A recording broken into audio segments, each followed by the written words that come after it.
And one of the things that I've been very impressed with you is that you've taken this foundation of social entrepreneurship that is, that is your ethos, right? Like you have that as your personal foundation. It is, I think, critical for every company to have that ethos and to have that social mission, because it gets really rough, right? Entrepreneurship is tough.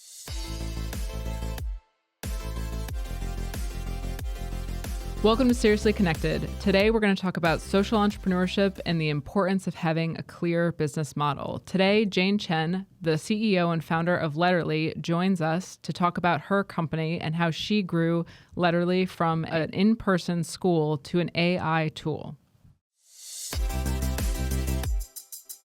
Hi, everyone. I'm here with Chen. I've known Jane for a little while, and I'm super excited to talk to you today. Jane is the CEO and founder of Letterly. So if you could just open and just tell us a little bit about what Letterly is. Yeah, thanks so much for having me on. As you mentioned, I'm the CEO and founder of Letterly. Letterly is an AI-powered writing coach that keeps humans in the loop. So basically, our goal and our mission at the end of the day is to democratize access to the liberal arts and make sure that every single student is able to have access to a personalized writing coach. We are solving for our national literacy crisis, and it's just been an absolutely incredible ride. We actually started out as a school, as a writing school or writing center with our own curriculum, and eventually we're able to scale to a point that we needed to develop a writing platform. We're looking to work with partners and schools now across the country. So we've so far served 3,000 students in 30 states and 7 countries. And yeah, it's been just really an amazing journey. I think the best thing about you that I want to feature on this podcast, so I met you when you were doing the writing school. Yeah. And at the Style Plaza, Starbucks. So I met you when you were doing the writing school. It was so cool to hear about that. And my favorite story, which I'm going to ask you to recount here, is you handing out flyers. Not here, but is you handing out flyers for this writing school. So do you want to just talk a little bit about your background and kind of from flyers to now AI tool? I can't believe you remember that. That's amazing. Yes, it's just been an insane journey. And, it was really started from volunteer service. So in my prior life, I was in finance. I was an M&A banker, hedge fund analyst. But during the 10 years that I was on Wall Street, I was also volunteering with students, largely in first and second generation immigrant communities down in New York City. And I would literally be on the streets of like Bensonhurst, Bed-Stuy, Flushing, like downtown Harlem, like just handing out flyers. And everyone thought I was a scam. It's New York. And now I think about it, like, can you really blame them? And I also had my portfolio. I literally had a binder of my portfolio with like the lamination, just like showing people like, these are my edits. They're like, okay. So yeah, it was a really humbling experience. I would sometimes even go up to different after-school programs to be like, hey, can I come and help? And literally got shooed out the door. But that was really how it started. And I was very lucky to work with students on a pro bono basis for years. And eventually, I think it was at the end of 2019, where I was really thinking to myself, I was in my asset management job, and I was thinking to myself, like, if I died right now, would the world or the community have changed in any way?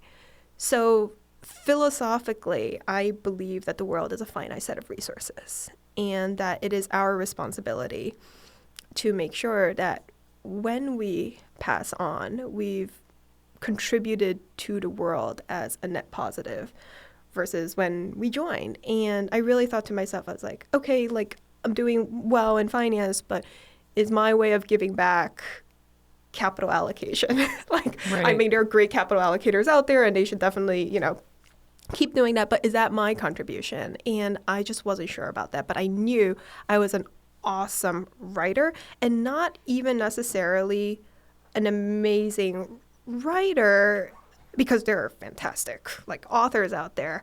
I'm very good at breaking down qualitative frameworks, in a sense, and putting them into quantitative constructs. And so I knew that I was very good at teaching writing.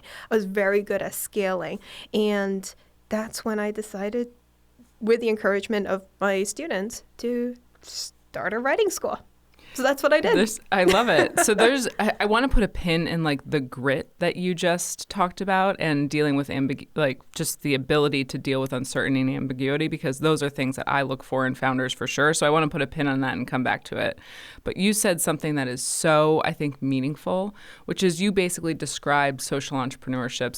So you know this, and I think by now the listeners know this, is I teach social entrepreneurship at the University at Albany. And most of the students, regardless if they're in that class or I have some other interaction with them, they all want to start businesses that have some social purpose, which is, I think, very new. At least my experience with undergraduates, I feel like that's very new. And one of the things that I've been very impressed with you is that you've taken this foundation of social entrepreneurship that is your ethos, right? Like you have that as your personal foundation. And you've taken that and built some really incredible business models from it. So, we went over a little bit of what Letterly is, but could you talk about the business model of Letterly and how that ties into kind of this social mission that you have? Sure, absolutely. Well, before I even get into sort of the business model itself, one of the things I would say, it is, I think, critical for every company to have that ethos and to have that social mission, because it gets really rough, right? Entrepreneurship is tough. I saw a video recently where they were describing entrepreneurship, not to freak anybody out to not do it, but it's like looking into the abyss and then eating glass. Wow, that is intense, but it's like super pretty intense. Accurate. Pretty accurate.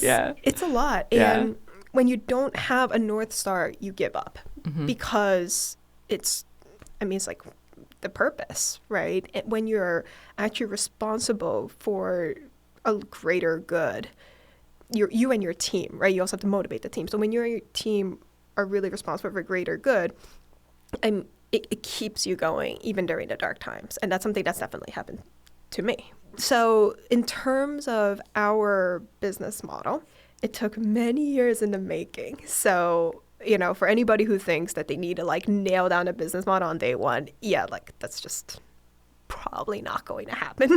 So Letterly is definitely the culmination of years and years now of lessons, especially starting at the writing school. We have 3 different channels with one product. So our first channel is Letterly Academy, and that is our legacy writing center. We have a very strong direct-to-consumer brand. So that is, where we sell our writing classes based on our curricula. I personally have recorded over 120 hours of curriculum that we have developed in-house. The second is Letterly for partners. So one of the really great things about our writing platform is that it can actually be white label. So it's not curriculum centric. It gives you the framework of how to write, and by partnering with other content providers, whether it's publications, it could be, and I can get into some examples, it could be different nonprofits, museums, libraries, etc., we are able to actually work together with partners as opposed to compete with them.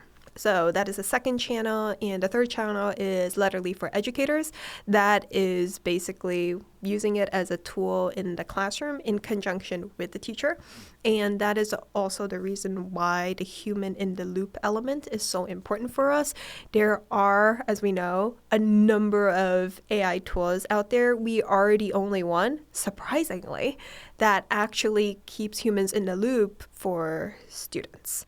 Really sort of clarifying the business model came about this year. Even though we started a writing center in January of 2020 and have done quite well since then, it was really through Blue Ridge Labs, which is the social entrepreneurship or social impact incubator within the Robin Hood Foundation, that clarified all of this through a lot of mentorship and just really amazing folks who have gone through this process before. And I definitely actually want to share some of the things that they taught us. It was amazing. But it was through them that we were able to really come up with, this business model. And one of the things that we've talked about a couple of times on this podcast is that is starting a business in the capital region. What is here, what is not, what gaps exist, what can government do to fill those gaps? What can the private industry, just the private sector do to fill those gaps? Do we need venture capital firms to be based here? Or are we just trying to attract venture investment here? And so I would love to I think we should talk about the Robin Hood Foundation in Blue Ridge, which I think is a fantastic organization. It's a great example, right? Because you had to go to New York City for this resource, but you're still located here. And so one of the things that I tell people all the time is that, our founders who are in the capital region, we don't have to recreate the Robin Hood Foundation in Albany, because we're a 2.5-hour train ride from these fantastic resources, and you can still start and grow your business in the capital region. So if you could just talk a little bit about how you found these external resources, right? Why you're still in the capital region, what your plan is for that, and maybe, and I'm kind of guessing here, but dispel the myth that if you're seeking resources outside of the capital region, you're not going to stay here and start and grow your business. So first of all, one of the things that I didn't know until I moved up here is equidistant to Boston and New York. Right. It's literally just 3 hours, right. Either way, down 87 or 90. And it's actually and Montreal. Right. Mm-hmm. We actually have students in Canada as well. So first of all, the location is actually prime. So our core investor is in Boston, and then Blue Ridge Labs is in New York, and we're literally right in the middle of it. So even putting that aside, now I'm going to get super philosophical. Please, that's what I love. I love you getting philosophical. So please get philosophical. Yeah, there are two tracks here. One, I think this actually comes from my background on the hedge fund side. So hedge fund is a very big space. I specifically was a contrarian value investor. And what that meant is that we really wanted to think outside of the box. There definitely within finance, certain elements of groupthink. And it was really important for us to be able to take a step back and be okay, if we follow basically all the trends that all the other investors are doing, we're not going to get an edge in any way. Part of this is geographical and the folks you talk to and you surround yourself with. So why do I say that? Because the obvious startup hubs that you could think of, like Silicon Valley, New York City, they're incredible in terms of their resources and very, very rich. But in a way, it was almost beneficial for us to not be in it, but be near it. Similar to what we went through within investing. There is definitely the pressure to raise your seed, your pre-seed, your seed, your A, B, C, D, E, etc., right? And that's great. That's all fine. There are incredible unicorns out there that have gone through that path. And, when I was at Harvard, there are a number of other startup founders who are extremely successful who have done that. With that being said, I think what sets us apart is the fact that we actually started out with the school. And that's something I probably wouldn't have done if I decided to be a startup founder in the city.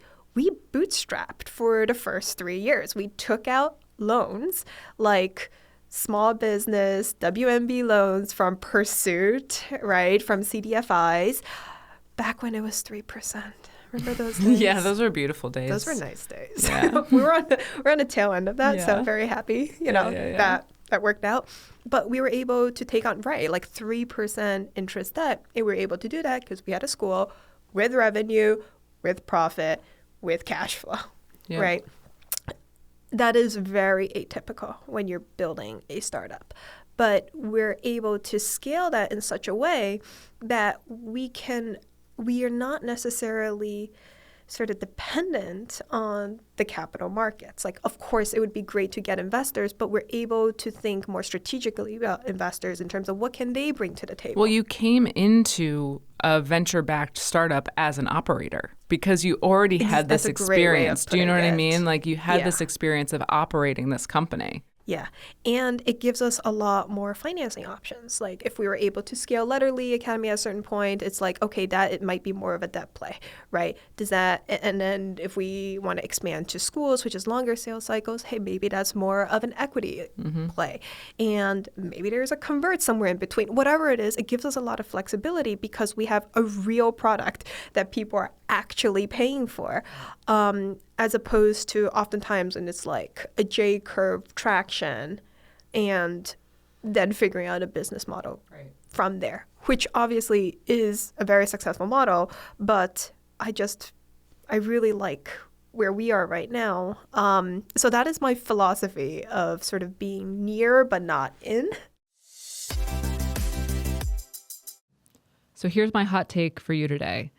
What you need to do is you need to find the type A people in your life, whether it's an office or whether it's in your children's school, because all of them are going to be baking Christmas cookies and going around putting lights on everything, and you just need to ride their coattails. That's what I'll be doing, and I hope you will too. It's interesting because I have this, just for my own work and kind of my own practice, I have this opportunity to visit and to work with communities kind of across the United States. And I've been spending some time in Philadelphia with their startups down there, and they have a much more bootstrap culture. Yeah. It's very bootstrap culture in a good way. I mean that in a very positive way. You know, when I go in talking to them about, are you looking for people to invest? They're like, no, not yet, and they have such a proximity to New York. They're only an hour and 15 minutes by train from New York, but it's just a totally different culture. And then when I go down to New York City, it's just like, what race are you on? Yeah, absolutely. What race are you on? It's just a totally different culture. So I love that you talked about the capital region having some distance from that because it allows you to build something that is de-risked. It allows you to build something where you do have customers, you do have cash flow. That is very unique for someone in a pre-seed seed kind of stage. Yeah, and with the ability to scale. Right, of course. Something that is still venture scalable with that element. I think it also, what's really exciting, and it goes to sort of the second philosophy that I have, which is that if you look at just America, right, you've got your coastal cities and a huge brain drain in between. I mean, of course, there are pockets here like Austin and such, but I think if we have the opportunity to, we should be able to, spread the talent across the country. I think that's also something that's really important. And I think there are so many resources in the area to build a thriving startup ecosystem. You've got RPI right here in the backyard. You've got the government, right? You've got the state capitol, literally in Albany. I think that allows for all sorts of very interesting opportunities. And I bring that up because there are also angels here. Yes. The question is whether the startup, which is very much of a VC type startup is very much like 100x or zero, right? Yep. That attracts a certain risk profile. And one of the things that we'd like to think is that our startup, for instance, is de-risked in many ways, right? That it's not a bagel or 100x. And I think that by having those different type of companies in places like Philly, Albany, et cetera, I think it allows also to have a more diverse sort of investor base who wants to get in on something that can be 100x, right? but that doesn't mean you lose your shirt. Right. That is so well said. I feel like, and we can talk kind of very abstractly about this, but one of the problems that I see in the capital regions, there's not a ton of risk capital.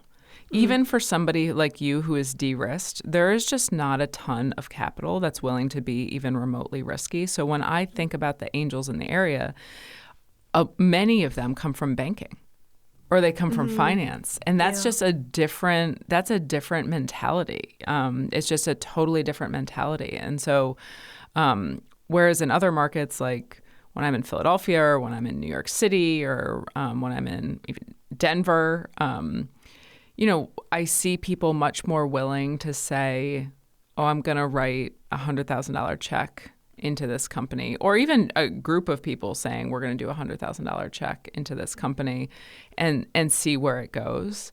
I don't see that as much here. I see a lot of obstacles to that what I perceive to be, just from working in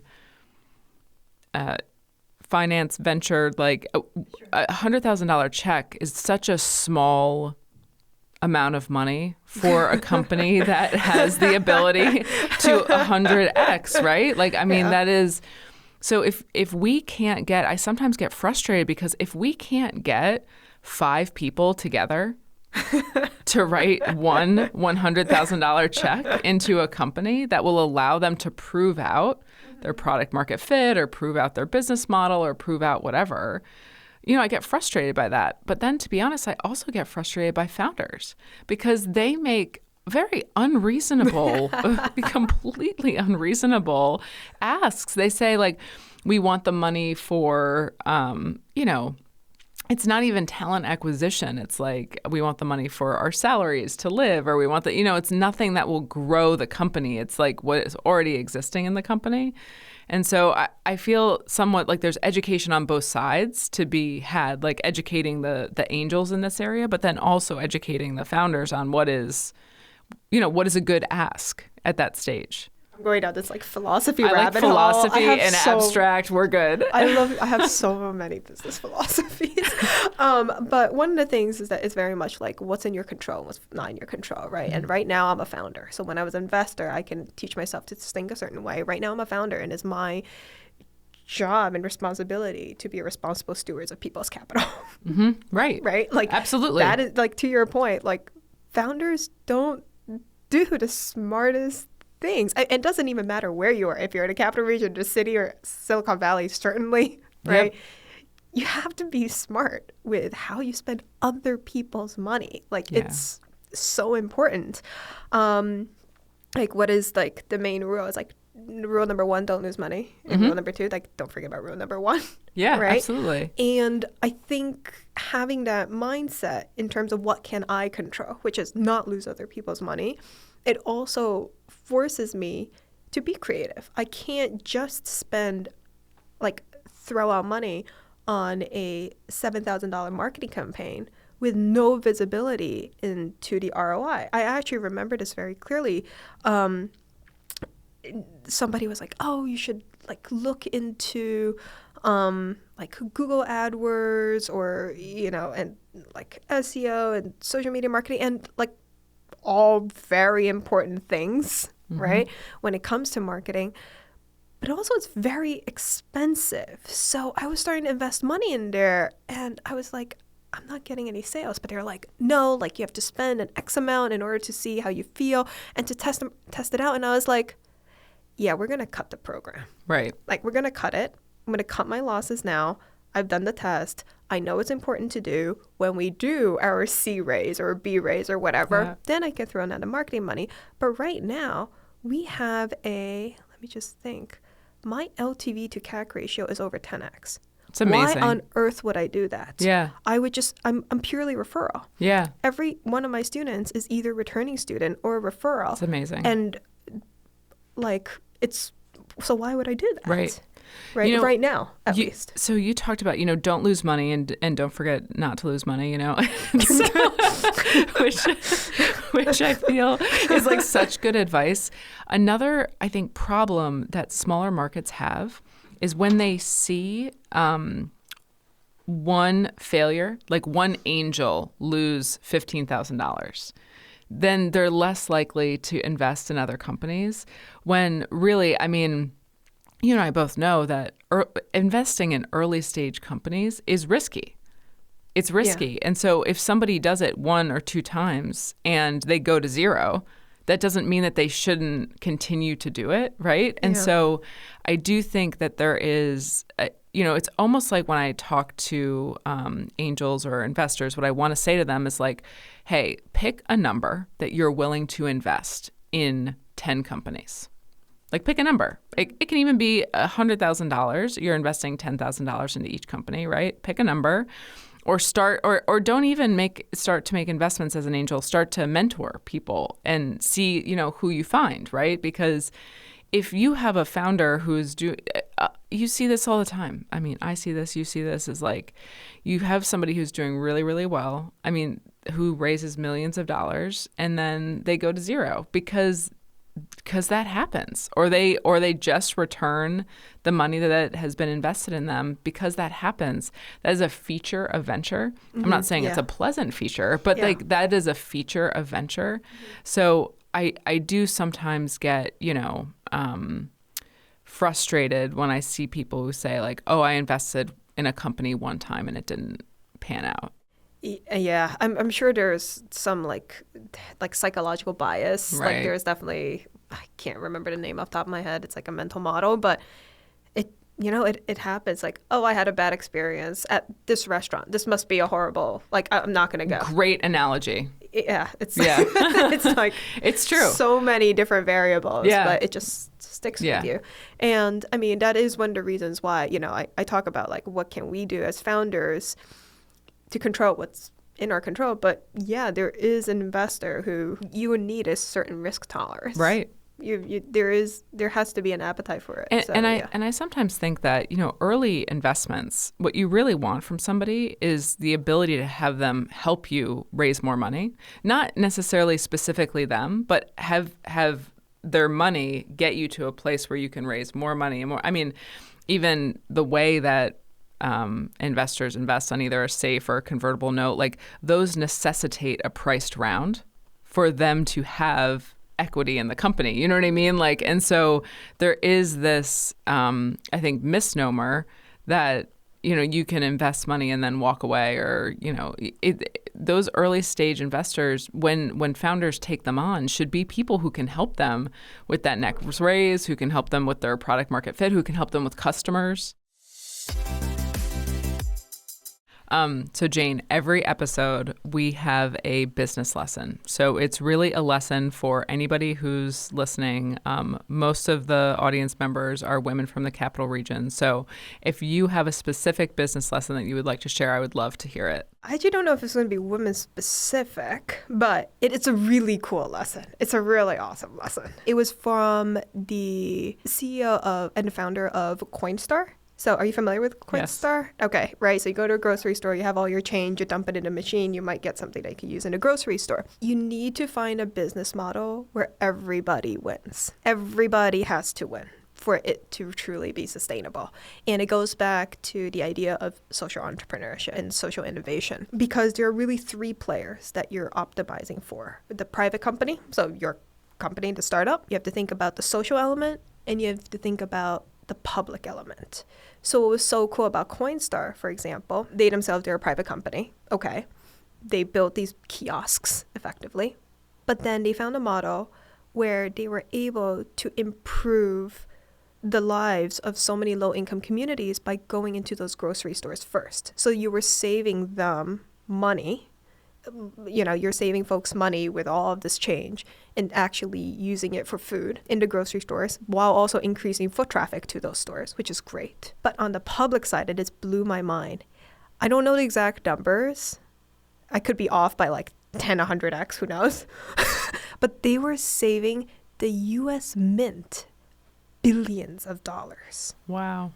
So they actually caught the attention of the Mint, who is like, what is this company that's saving us on like all of these coins across the country?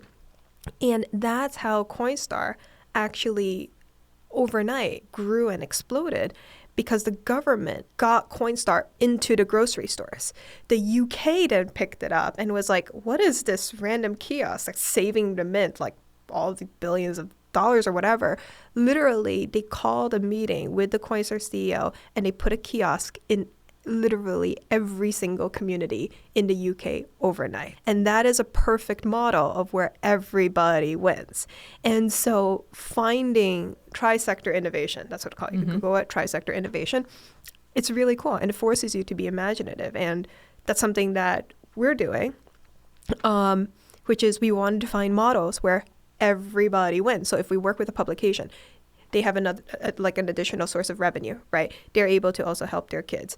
If a nonprofit is funding the student, then like literally everybody wins. And those are the type of models that we're interested in. So, I love the business lesson of find a business model where everybody wins, because I totally agree that will just increase your likelihood of sustainability. I love my investors. We currently have 3 investors on the table. So we did a family and friends round a few years ago, right when we started, and they're incredible. They're from the finance world. As a husband and wife, I've known them since college. They're like amazing. They're my best friends. But one interesting thing is that the wife is actually the one who introduced me to no code. Like no-code platform. She was chief of staff at Bubble.io, which basically is like the pioneer in no-code world. And because of that, I was able to prove out my platform using very little money on Bubble, which was like fantastic. We built our MVP for $35,000. Amazing. Get this, in 1 month. Wow. And we had 400 paying customers at the end of that month on the MVP. Wow. Like, obviously it more than paid itself, but even putting that aside, it's about proof of concept. So when people tell me, it's like, oh my gosh, I can't prove my concept without like $100,000, $1 million, or what. I'm like, no. You're just not thinking creatively enough, right? Or you're not putting in the work. I did not sleep for that month. No chance. I was just basically learning how to be a product manager and the UI, UX person, like on the fly. Yeah. Not recommended. Yeah. Right? But that was wild. So that was like really amazing from my family and friends around. And then the other 2 folks, one is Robinhood. So for those who don't know, Robinhood is the largest poverty-fighting 501c3 down in New York City. We're one of the first 7 for-profit startups they've ever invested in, right? So it's obviously that's just a tremendous network. After-school programs, charter schools, Title I schools, etc. So obviously it's going to be a tremendous resource.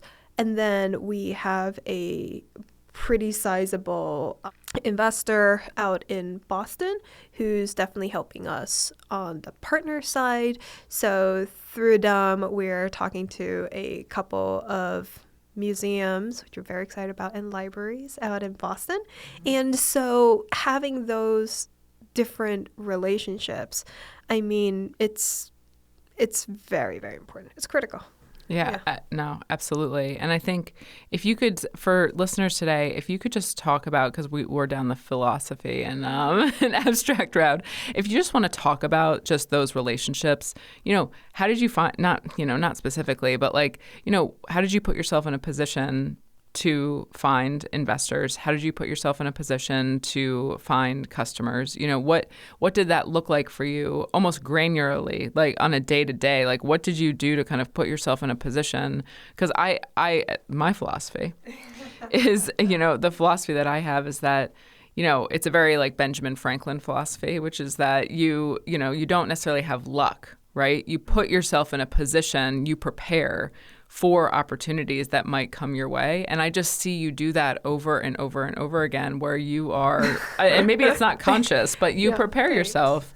You prepare yourself to accept like fantastic opportunities that come your way. So I don't know if you want to speak to that in terms of relationships. Yeah, no, thank you. There was this really great saying. It's something like, oh, this was what it was. Luck is preparation meets opportunity.